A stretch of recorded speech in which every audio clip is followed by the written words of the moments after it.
गण गणपते नमः। ओम नमो नारायण। मेरे चैनल पर आप सभी का हार्दिक स्वागत है। वैशाख का पवित्र महीना चल रहा है। आज मैं वैशाख माह में सुनी जाने वाली एक प्रसिद्ध कहानी सुना रही हूँ।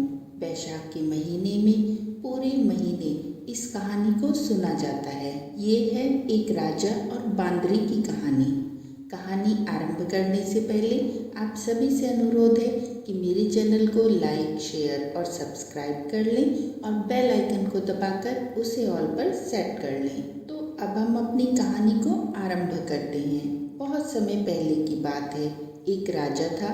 वह वैशाख माह में प्रतिदिन ब्रह्म मुहूर्त में उठकर गंगा जी में स्नान करता था। राजा का ये आदेश था कि मुझसे पहले गंगा जी में कोई भी स्नान नहीं करेगा। राजा जब गंगा जी में स्नान करने जाते तो उन्हें प्रतिदिन शांत जल के स्थान पर हिलता हुआ हलचल युक्त जल दिखाई देता था।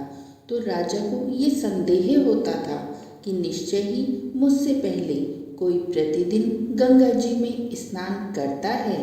अतः राजा ने नदी के तट पर पहरेदार बिठा दिया। गंगा जी के तट पर एक वृक्ष था। उस पर एक बंदरिया रहती थी। वह प्रतिदिन राजा के स्नान से पूर्व स्नान करके वृक्ष पर चढ़कर बैठ जाती थी। इस प्रकार होते होते पूरा वैशाख माह व्यतीत हो गया, किंतु अंतिम दिन राजा के सिपाही ने उस बंदरिया को देख लिया और वह उस बंदरिया को पकड़कर राजा के पास ले गए और कहा कि यह बंदरिया आपसे पूर्व प्रतिदिन गंगा जी में स्नान करती है। उधर राजा ने ये प्रतिज्ञा की थी कि यदि कोई भी स्त्री मुझसे पूर्व स्नान करती होगी तो मैं उससे विवाह कर लूँगा। इसीलिए राजा को उस बांदरी के साथ विवाह करना पड़ा। वैशाख स्नान के पुण्य से बंदरी के गर्भ ठहर गया। 9 मास पूर्ण होने पर बंदरी ने राजा से पूछा कि शिशु जन्म के समय मुझे क्या करना चाहिए। तब राजा ने महल में एक घंटी लगवा दी और बंदरी से कहा कि जब तुम्हें दर्द हो तो तुम इस घंटी को बजा देना, मैं संपूर्ण प्रबंध कर दूंगा।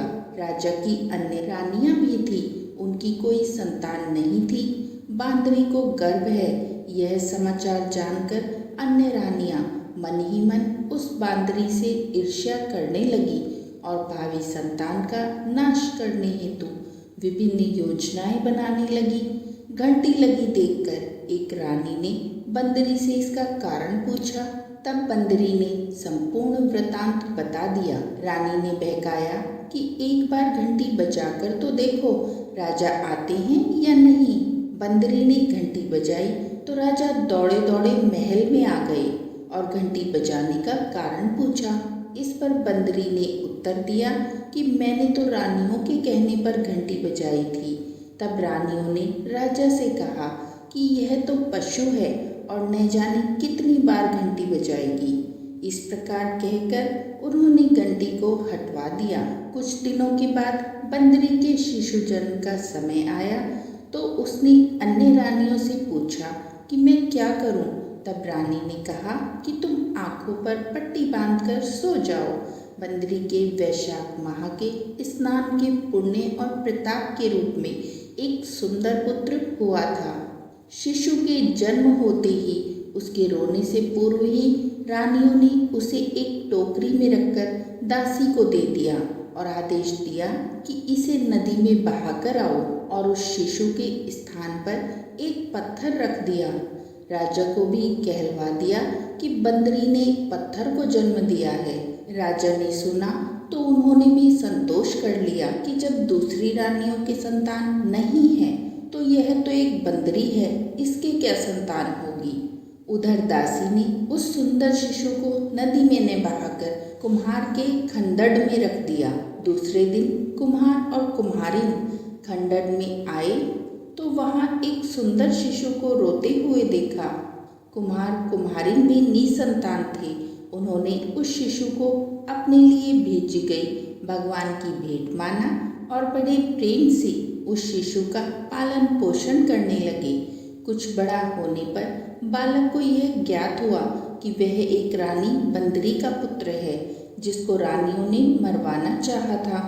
एक दिन वह बालक कुम्हार के बनाए हुए मिट्टी के हाथी घोड़े लेकर पनघट पर जाकर बैठ गया और दासियों को देखकर कहने लगा कि आओ रे मेरी मिट्टी के हाथी घोड़े, पानी पी लो।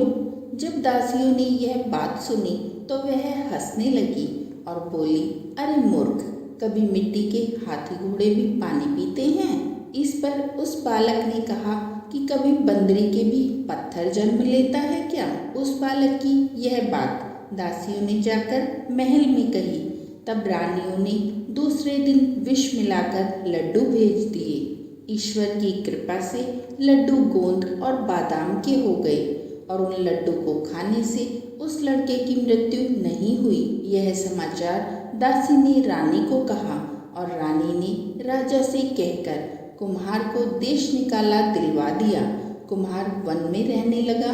तत्पश्चात अगले वर्ष माता गणगौर के पूजन का दिन आया तो वह बंदरी का पुत्र 108 करवे और 108 गोली लेकर तथा घड़े में पानी भरकर बगीचे के बाहर बैठ गया।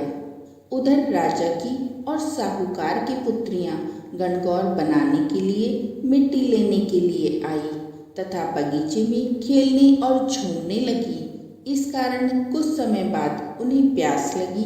तब उन्होंने उस बंदरी के पुत्र से जल पिलाने के लिए कहा तो उस बालक ने उत्तर दिया कि मेरे पास एक गोली है, उसे खाते जाओ और मेरी चारों ओर फेरे लगाती जाओ, तब मैं तुम्हें जल पिलाऊंगा।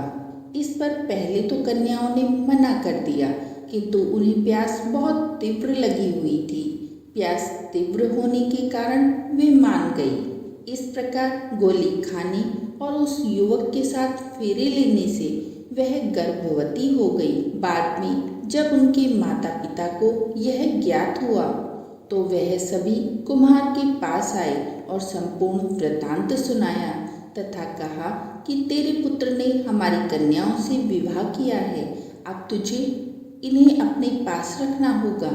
तब कुमार ने निर्धन होने के कारण असमर्थता व्यक्त की। कन्याओं के माता पिता ने बहुत सा धन देकर अपनी कन्याओं को कुम्हार के घर विदा कर दिया और कुम्हार के घर 108 बहुएं आ गई और कुम्हार के घर 108 बहुएं आ गई और कालांतर में उनके 108 ही पोते हो गए। कुम्हार ने समस्त नगरी को भोजन हेतु निमंत्रण दिया और राजा को भी बुलवा दिया। राजा के यहाँ से रानी बंदरी के अतिरिक्त सब भोजन हेतु पधारे। तब राजकुमार राजा की आज्ञा लेकर बंदरी को लेने रथ पालकी लेकर गया और लाकर सभा में सबसे ऊंचे स्वर्ण के आसन पर उनको बिठाया।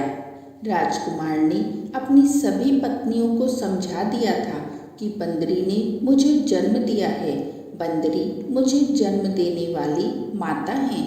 एक एक बहू रानी बंदरी के चरण स्पर्श करती गई और एक एक सोने का सिक्का और पोते को गोद में देती गई। जब राजा और अन्य रानियों ने यह सब देखा तो कुम्हार के पुत्र से इसका कारण पूछा। रानियों को तो संदेह होने लगा कि यह अवश्य ही बंदरी का पुत्र है। इसीलिए रानी और रोटकर राजा को कहने लगी कि कुम्हार के पुत्र ने हमारा अपमान किया है और बंदरी का सम्मान किया है, अतः हम लौटकर जा रही हैं। इधर राजा को पुत्र के जन्म का संपूर्ण रहस्य ज्ञात हो गया। इसीलिए उन्होंने रानियों को तो देश निकाला दिया और अपनी सभी पुत्र वधू और पोतों को लेकर महल में आ गया और राजकुमार का राज तिलक हुआ। कुम्हार कुम्हारिन को राजा ने महल में रहने के लिए निवेदन किया, किंतु वह नहीं माने।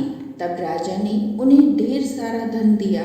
वैशाख स्नान का इतना महत्व है तो सबको वैशाख स्नान अवश्य करना चाहिए। बंदरी ने वैशाख स्नान किया तो उसे राजा का राज्य, पुत्र, बहुएं आदि सभी प्राप्त हुई। ईश्वर जैसे बंदरी को पुण्य मिला, इस प्रकार हम सबको भी पुण्य प्रदान करें। इस प्रकार वैशाख स्नान में